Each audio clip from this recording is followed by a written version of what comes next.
Before we dive into the blood-soaked madness of this 88 film slasher classic collection review, a quick heads up for listeners and viewers alike. These episodes come straight from the podcast Under the Stairs archives, recorded before the launch of the YouTube channel and long before video podcasts became part of the show. These reviews were originally crafted purely for audio. So if the production feels a little rougher around the edges or a little more stripped back than current episodes, that's because you're hearing the show in its earlier form, raw, passionate, and let's be honest, a little waffly at times. Whether you're revisiting these reviews or discovering them for the first time, please sit back and relax and enjoy this trip through the golden age of mass killers, inventive gore, and VH era nightmares.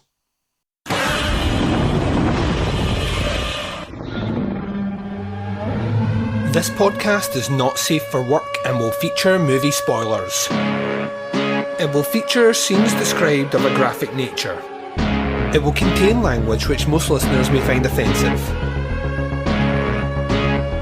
Welcome to the podcast Under the Stairs.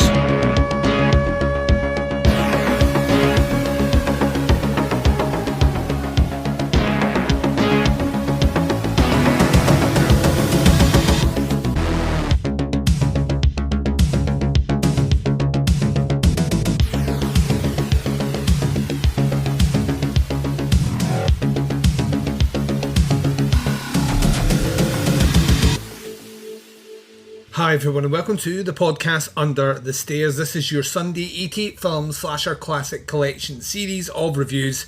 I'm your host Duncan. Welcome to the show. We are on disc number 48 from the collection. This is Darkroom from 1988. I'll be reviewing that movie after the first break. Before we get to that, let's catch up with where we are under the stairs. This is your final episode of the week. It has been an easy breezy 3-episode week that kicked off on Monday with our summer series, the continuation of that rolling right through into 2013. On Thursday, we closed out our last instalment of the Toby Hooper series for Movie Club. And yeah, that brings us to here, our 88 film slasher classic collection. Next week, it is packed. You have double episodes for the summer series coming your way, starting tomorrow when 2014 drops into your feeds. On Thursday, we'll be doing Movie Club again, as I'll be announcing the final director that we'll be looking at this year over 4 planned instalments, taking us up to December. So that's a Movie Club announcement coming on Thursday, and then on Friday, you get 2015 for the summer series as well, and then no episodes past that because you all have lives and I'm slowly taking them up with the content, fully aware of it. Today on the Teapots Collective, well, likely to trip into tomorrow realistically, you will be getting a little bit of that doing the nasty action, putting us back on schedule for that show. Opera Omnia will be showing up within the next week and a bit, and then we'll be back on schedule with that show as well. Everything's coming up the D-man. Right, let's take a short break just now. You're going to hear promos for shows that I love. You're going to have the trailer for Darkroom from 1988. When we return, we're discussing that movie right after this. Want to learn more about horror directors? With a lighthearted look at 3 of their movies?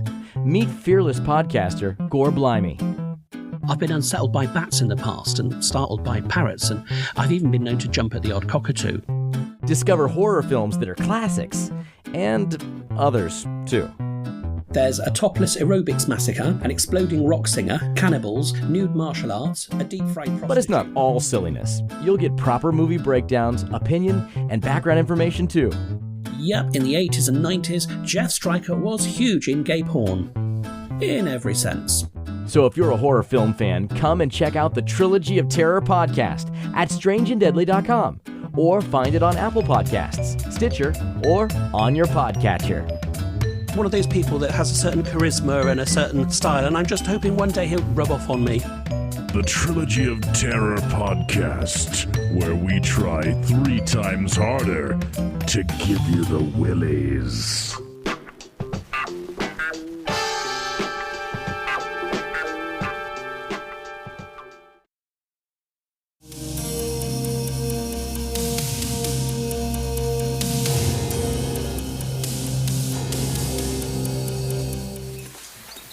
behind this door? That was my father's darkroom. No kidding, I didn't know that. He was a real photography nut.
And welcome back. So you've just heard the trailer for Darkroom. This is disc number 48 in the Slasher Classic Collection.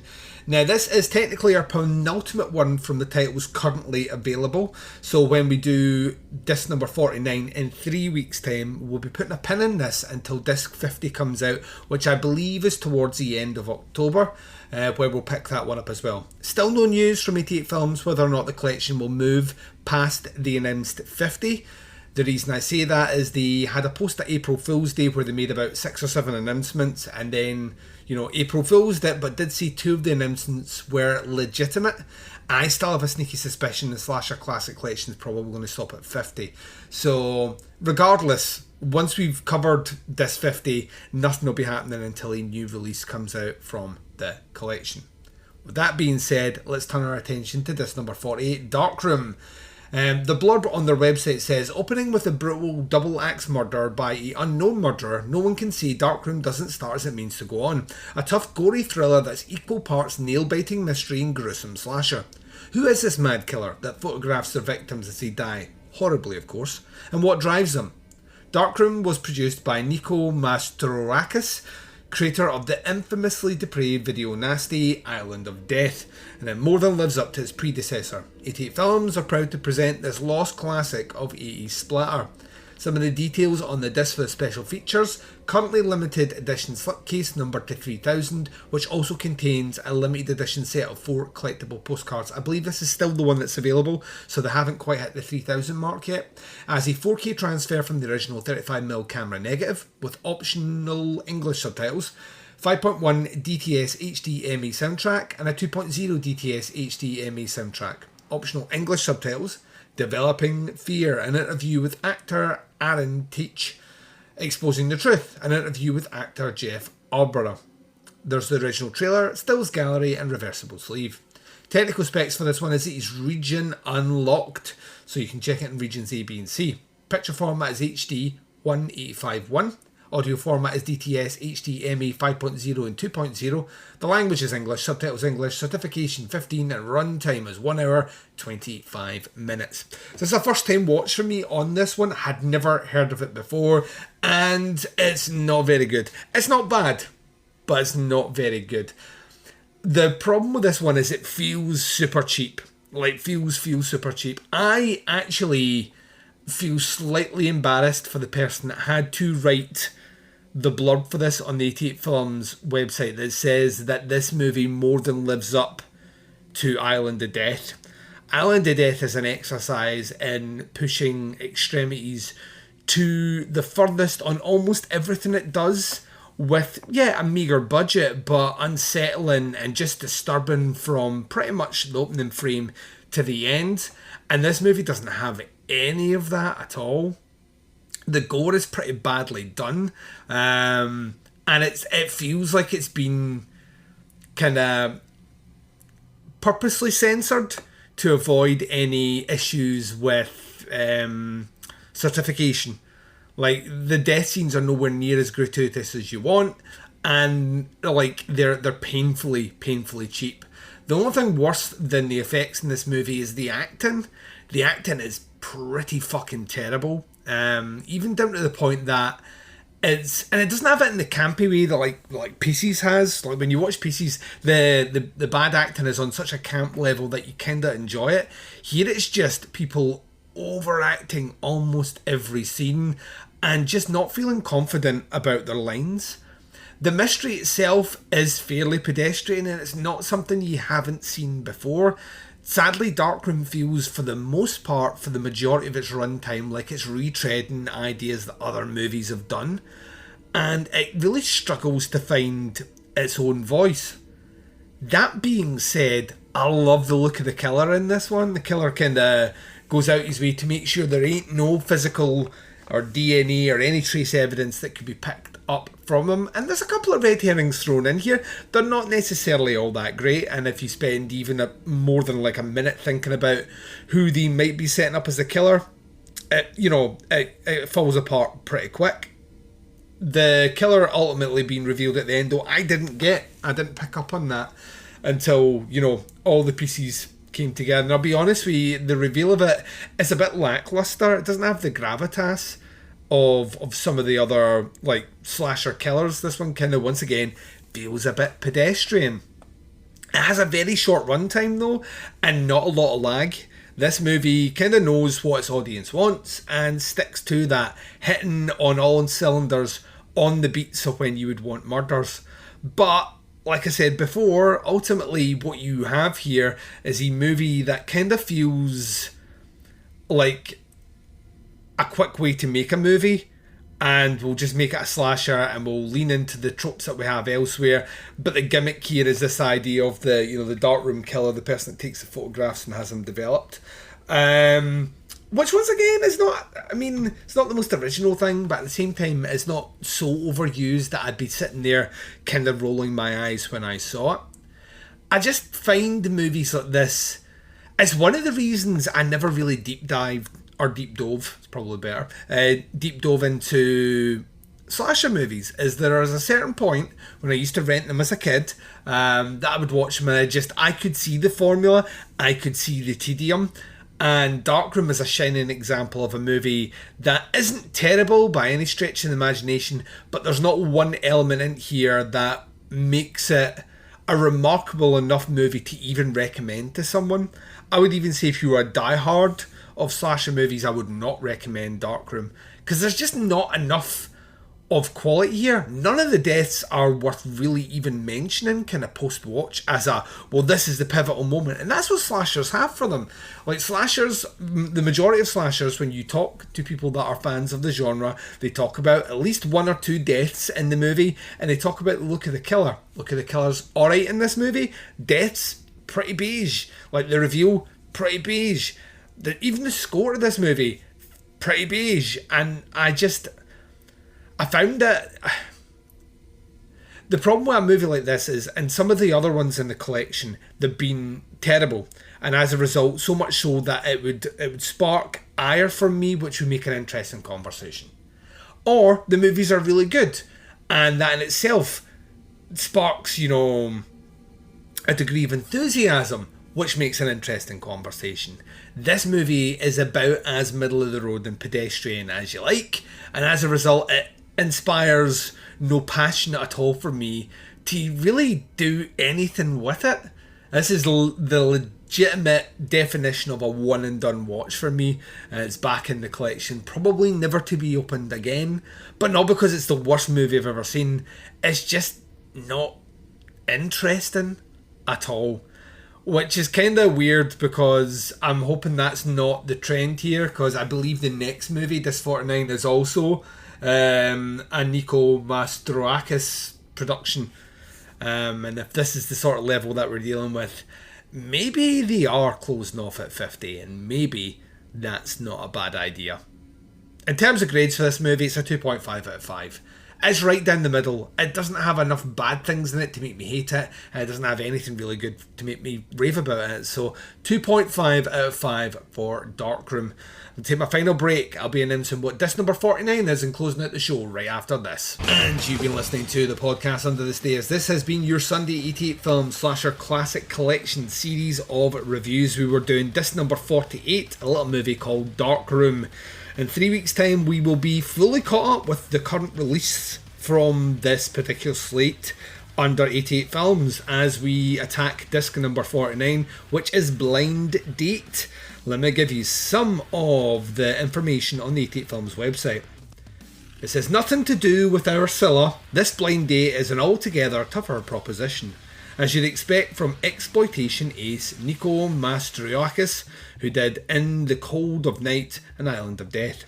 After losing his sight, and exec John Ratcliffe, played by Joseph Bottoms of The Black Hole, is fitted with an experimental device that partially returns his vision. Only, although he can't see very much, one night he catches a glimpse of a notorious killer. Is it enough to find the psycho? And can he do it before the murderer catches up with him? One of Mastroiannis' best and bloodiest films, the cast includes Kirstie Alley from Cheers, Marina Sirtis of Star Trek The Next Generation, and Keir Dullea of 2001 A Space Odyssey. 88 Films are sure you're gonna have a lot of fun. There's a lot of Blind Date jokes in here with this lost classic from the golden age of slashers.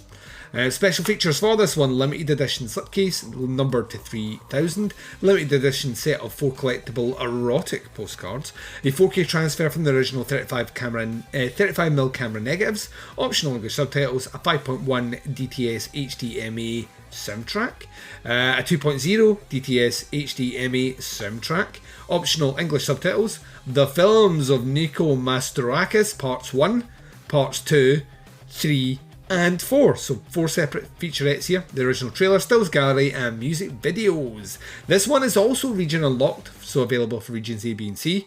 The picture format is HD 185.1, audio format is DTS HDMA 5.1 and 2.0. Language is English, subtitles English, certification 18, runtime an eye-watering 1 hour and 46 minutes.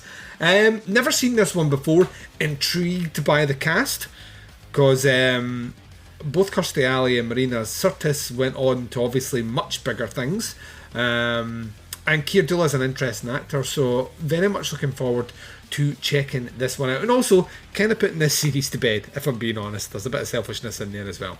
There's a multitude of ways to check out podcasts under this taste. Wherever you're listening to us right now, hit subscribe. That way you get the shows as and when they drop, and access to the entire back catalogue of Teapot's content. Don't stop there though, jump to our sister feed, the Teapots Collective. Subscribe over there.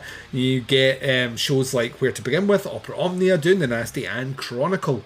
Subscribing to both those feeds is the best way to support what I do under the stairs. You can also jump across to the website teapotscast.com. Links to all the shows are available there, as well as a link to Jaws' Shite and Other Regrettable Outbursts, a booze, beast, banter, entertainment podcast featuring myself, The Baz, and Scott Liam from Scott Liam vs. Evil.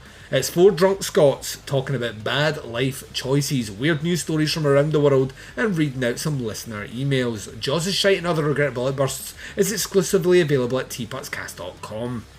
You can jump across and check us out on Facebook if you like, facebook.com/groups/teapotscast. Why not jump and check out the Teapots Collective on facebook.com/teapotscast, or Jaws' Shite, which can be found at facebook.com/groups/regrettablepod.